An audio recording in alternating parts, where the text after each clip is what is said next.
Good afternoon, everyone. It's Kirsten here for a Thursday spa business break where we're talking about your spa business and all the pieces that are needed in order for it to be successful and you to be happy in it.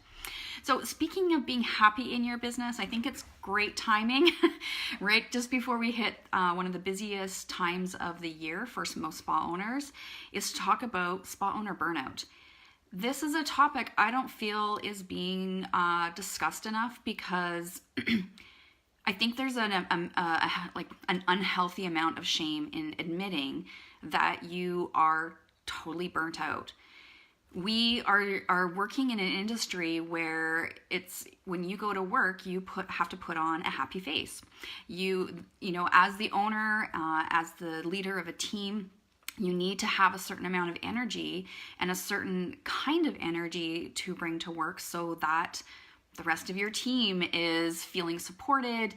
Your clients don't know what's happening behind the scenes. All of that's really important. But at the end of the day, it doesn't change the fact that if you are if you've hit burnout stage, if you have hit the wall and you are so exhausted, you are mentally just not doing well. You could be feeling from blue to feeling downright depressed. You could be dealing with anxiety. You could be with burnout. There's often a physical exhaustion piece to it. You're often hearing your inner critic speaking very loudly and very critically about what you're not doing. Self-doubt picks up from there, right? So if your inner critic is poking at you, you're not doing enough. You're not doing the things you said you want to do. You're not following through with what you told your team you're going to follow through with. You're not in a place where you thought you should be. Why aren't you in that place? That's that, mean old inner critic inside that is rambling off a bunch of garbage. But when you're reaching burnout or at burnout, it's really easy to listen to that inner critic and believe it. The other piece of being a spa owner that leads us to this place of burnout or on the way to burnout is a lot of times has to do with managing your expectation of as an entrepreneur. We're all a bunch of high achievers as entrepreneurs. We have very high expectations for ourselves.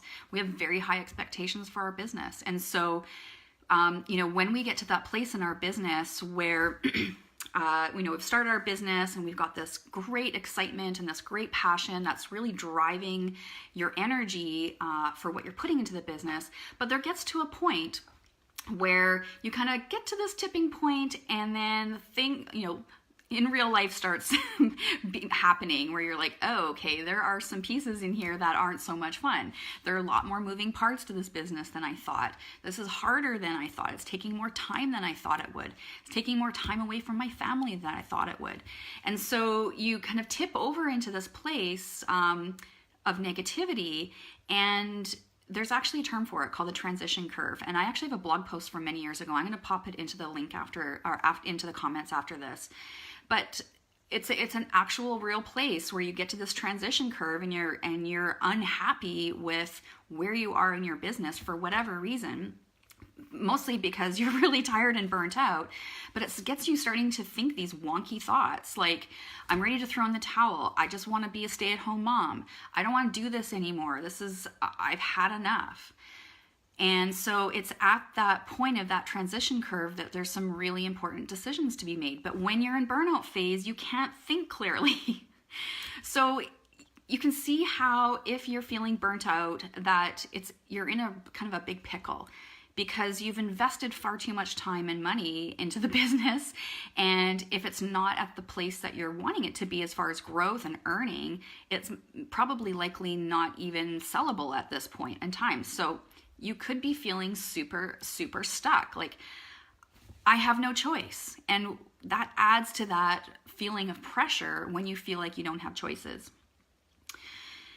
Now, another key piece to burnout that you may not have considered is that you could have some belief systems running in the background that are sabotaging you and you don't even realize it. And I find it really interesting. My friend Arnie Peterson is a hypnotherapist, and he works with he has a wellness business that is all about mindfulness and how to manage your anxiety, that kind of thing. And he and I were talking, and he shared with me from the hypnotherapy point of view is that only 5% of your conscious mind is conscious, or 5% of your mind is your conscious mind. 95% of your mind is your subconscious mind, and it is running the show. So that was I remember hearing that a long time ago, but when I was chatting with him again, it was like, whoa, okay, so when it comes to talking about burnout and all of these kind of negative pieces that keep showing up for you, no wonder it's difficult to kind of get out of burnout, because the subconscious mind is running the show. So when you are trying to shift out of burnout to heal that part of yourself so you can be functional in your business, and not just functional, come on, let's face it, we want to be feeling joy in our business. That's why we got into this in the first place. The spa industry is not a business where we get into it to make a ton of money. We know that for a fact. It's purposeful work. So if you are not feeling purposeful because you are tapped out, then that's a problem. So sometimes you have belief systems that are running in the background that are sabotaging the moves that you're making in your business and adding to that piece of burnout. So how do you shift from burnout into healing? Well, I want you to save the date, because my friend Arnie and I are putting on a workshop on Monday, December 31st, right after Christmas. Perfect time, because the Christmas rush will be done for you and you'll have a little bit of extra spaciousness to start working on your own things. It's time for you. You have been spending all your time, because this is what we do in the industry. We give. We give to our clients. We put on a mask when we're at work so that we can be on. It's exhausting.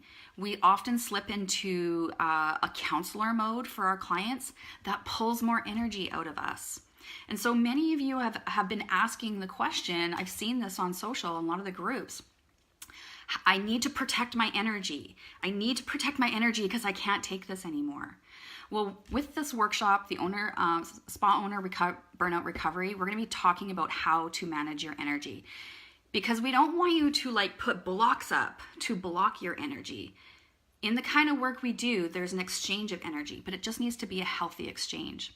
So Arnie, like I said, is a hypnotherapist. He works with mindfulness. He is a fantastic resource. So he and I have paired up to do this workshop on December 31st. I will be speaking about the practicalities, the tactical pieces of spa ownership, and he will be speaking about the emotional and the energetic aspects of spa ownership, and how this all fits together, that you don't have to block your energy to protect it, that there are pieces. We're going to give you some really great tactics and advice in order to help you be able to just manage yourself a little bit more healthily in your spa business and try to pull back from the wall of that burnout wall. Now, that's on December 31st at 10 a.m. Pacific. So I want you to put that in your calendar, save the date. I don't have the registration page up quite yet, but I have that coming up in the next couple days. And I'll post it in Spa Business Mastery, and I'll also post it in here on Kirsten Foss Coaching. Oh, Shannon, awesome. Yes, I know that you totally get this. And even though you may understand the concepts of I need to protect my energy, I know how energy works, I know how the exchange of energy works, I think there's still a lot of us that could do with some very practical advice and steps in order to do this in a healthful way, not in a way that we're actually shutting ourselves down. Because after work, we're going home. And our families want our time and attention, and we want to give it. So there's a lot on the line for this. Not only your spa growth, not only your spa sales, not only your spa joy, the work that you do, but your joyfulness at home when you're on your downtime. That's equally as important. So until December 31st, that workshop, I want to give you a few little nuggets that you can use to help you manage your energy through the month of December, because I know I've already had a couple of meetings with some clients, and man, you guys are already looking totally stressed out, like just tired, really tired. And also I'm getting the sensation that they're kind of white knuckling it. Like, okay, all right, December's coming. I'm just gonna hold it together until the 24th and I'm gonna lock my door and like get the hell out of here. But we don't want to have to work under those kinds of conditions, right? Okay, so what do you do right now, starting right now? The first thing I would like you to consider is to start saying no more often. Now, I know this is going to be difficult, but this happens every single year when it gets to our busy time. Clients that have not pre-booked their appointments, it's now an emergency, they can't get in, blah, blah, blah. Can you squeeze me in for something? Please, for the love of Pete, say no. If you do not have time, don't book them extra at the end of the day. Don't book them extra at the beginning of the day. Don't come in on your days off to do that. You have to hold yourself sacred because you are the business. If you are tapped out, you are no good to anybody. It's okay to say no to those people. In a way, it's a matter of training your clients. I am so sorry. I wish I could get you in. I have nothing left. You can offer them to put them on a wait list, but do not squeeze them in, because you know you do this every year. And every year you get to those days and you look at all those extra squeezed in appointments and you're like, oh my God, why did I do that again this year? Okay, so don't say no more often to clients who are trying to book in last minute if you don't have time. This also goes for personal asks. If you've got friends or family that, Morella, you have to learn how to say no, yep. It's called a power of a positive no, because it's a no that's saying yes to you. Fantastic book. I recommend it all the time. Power of a Positive No by William Ury. But in this little instance, this is why you want to say no to other people, because it means you're saying yes to yourself. There's lots of, events going on, friends going out, getting together. It's okay to say no to those too. It's just not a great time of year. Offer to have a girls get together in January when you can feel more present. Amy said, I heard another message this morning about the importance of saying no, hearing things like this. I gotta see. Oh, it won't open up. No, it won't open up for me. I'll have to read the rest of it. So yes, you have full permission to say no. I'm going to give it to you right now. You have full permission to say no to anything that does not serve you. Okay. The next little tidbit is and this kind of sounds like, yeah, I know, but I think you just need a reminder, is to pack yourself some nourishing food this month. If you are going on like coffee and bagels and, quick things to eat that give you quick energy, you know what that does to your glycemic index. It kind of messes you all up. You have this, you go up and then you crash back down. So if you're constantly going up, down, your poor hormones, your energy level it's like a bouncing ball, and it's hard on your body. So I like to do a meal planning at the beginning of the week. It helps me just to stay on track for what I'm cooking for dinners for everybody, but also making sure I have lunches for myself too. So I'm not tempted to grab something that's kind of high in sugar and gives me that quick fix. Sometimes I still do it, but I know that if I really have to take care of myself, I have to pay attention to what I'm eating. And actually I saw Shannon today, and she's supporting me in helping me with, eating the nourishing food, making sure I'm not just drinking coffee all day, having some hot water and lemon, having some herbal tea. So if you need a buddy to help you out, to remind you, ask a buddy to help you out. Another one is delegating. Again, this is nothing new, but if you've got kids at home, they are more than capable of helping you out around the house. If you need help with shuttling kids places, ask other moms, hey, I'll pick up your kids on Tuesday, Thursday, if you can pick up my kids on Monday, Wednesday. Listening to your intuition. When we get really busy, when we're heading out on burnout, it's easy, we slip into survival mode. And when we're in survival mode, we're really not listening to our intuition. And our bodies tell us things. Our intuition tells us, I'm hungry, I need more nourishing food. I'm tired, I need to rest. I literally need to close my eyes for 10 minutes. You guys are in the spa industry, grab an empty spa room, lie down, set your alarm for 10 minutes, and just close your eyes. You don't have to fall asleep, just close your eyes and rest in the dark. Sometimes that's all you need. Honor your emotions. if you are totally tapped out and feeling like there's just so much pressure right now, if you need to have a good cry, have a good cry. There's nothing wrong with that. It gets it out. And a lot of times when we have a good cry, we get that, moves that energy through our body. Okay, all right, I'm feeling a little bit better now. Okay, so don't be afraid. Like, don't try to push down those emotions of, I'm feeling really sad. I'm feeling really, I'm feeling empty. I'm feeling lost. If you need to, you have those emotions, don't push them down. Because when you push them down, they're going to come out some way, right? It's disease is dis-ease in the body. So you don't want to make yourself sick, physically sick, and you don't want to have a nervous breakdown. Okay. Separate yourself from your inner critic. This was a tactic I learned from the book from Tara Moore called Playing Big. I was just making sure I had the name right. And she suggested seeing your inner critic as somebody separate than yourself. When I started doing that, it made it a lot easier when I had those critical voices running through my head. I was able to go, oh yeah, that's not me. That's not really me. That's my inner critic being kind of an asshole. And so when I was able to separate my inner critic voice and criticism from actually me, I was able to, I didn't internalize those thoughts as much as I used to. And then finally, a little bit more of a practical for your business. And I usually give this advice every single December. Make notes this month of what's working and what's not, so that you don't repeat it next year. Because sometimes it's easy when we're in survival mode and we're just trying to get through the month to, like, we put our blinders on and we're just, white knuckling it through that period of time. If you keep a little notebook, just make a couple of notes, like, don't squeeze in any more, don't squeeze any appointments in.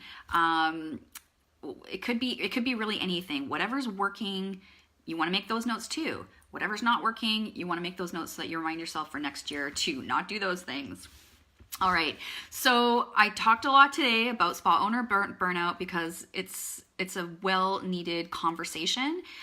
There's no shame in admitting that you're burnt out, and really what you're needing at this point in time is a shift. And the fact of the matter is that what got you here to this place, your skills, your knowledge, your belief systems, what got you here is not going to get you to the next level that you want to be at. If you want to be operating at your highest level, we need to have a new set of skills. And that goes for business. It goes for how we manage our emotions and our emotional resiliency and how we manage our energy. They're new skills. All right.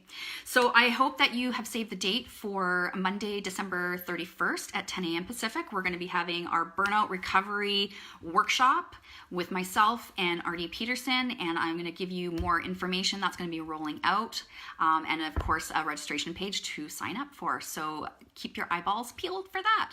All right. If you have anything that you would like to add as far as how you have learned how to manage your energy without cutting it off or blocking it off, I would love to hear about. You can drop that in the comments. And if you are struggling with burnout right now, you can send me a direct message and let me know. Sometimes you just need to share it.